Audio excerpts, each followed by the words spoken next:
ఓ శివ, నేను వస్తున్నాను. మౌనంగా గుండె నిండా బరువుతో విషాదంలో మునిగిపోయిన సతి కైలాసం వైపు నడిచింది.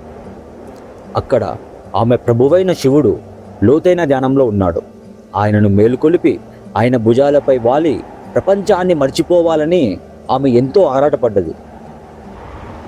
నేను మీ గౌరవాన్ని కాపాడానని చెప్పాలని ఉంది అని సతి ఆమె మనసులో అనుకుంది. అయితే ఒక చిన్న అనుమానం ఆమె గుండెల్లోకి చొచ్చుకుంది.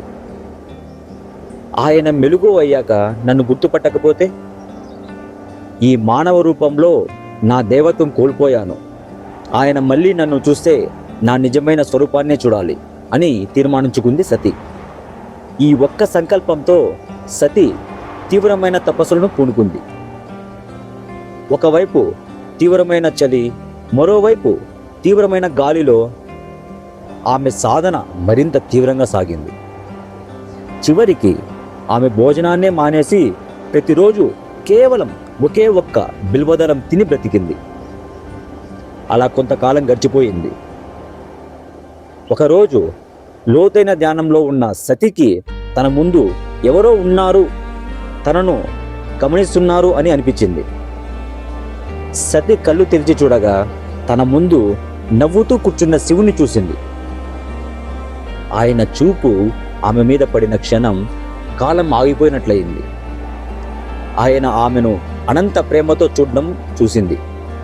మొదట ఆమె ఆ దృశ్యాన్ని కల అని భావించింది. కానీ అది కల కాదు. ఆయన నిజంగానే ఆమె ముందున్నాడు. ఆ క్షణం వర్ణించలేనిది. అది ఒక మాయాజాలం లాంటి అనుభూతి.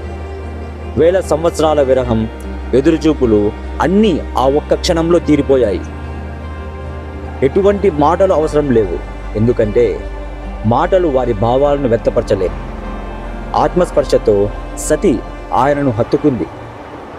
ఆమె హృదయం తిరిగి సంపూర్ణమైంది. ఆ క్షణంలో ఆమెకు అన్ని సమస్యలు దూరమైపోయాయని అనిపించింది. కానీ లోపల సతికి ఒక చిన్న ఆశ మిగిలింది. ఆమె తండ్రి దక్షుడు ఈ బంధాన్ని ఒప్పుకుంటాడని. దక్షుడి అహంకారానికి అడ్డుకట్ట వేసిన బ్రహ్మదేవుడు. సతి రాజ్యం నుండి వెళ్ళిపోయిన సంగతి తెలుసుకున్న దక్షుడు కోపంతో ఊగిపోయాడు. తన కుమార్తె సతి విచిత్రంగా శ్మశానాల్లో తిరిగే తపస్వి అయిన శివుడిని ప్రేమించడాన్ని ఆయన మన్నించలేకపోయాడు. అతడి కోపం శివునిపై ఇంకా ఎక్కువైంది.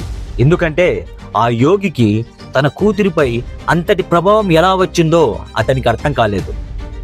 దక్షుడి గర్వం చాలా విపరీతంగా దెబ్బతిన్నట్లు అనిపించింది.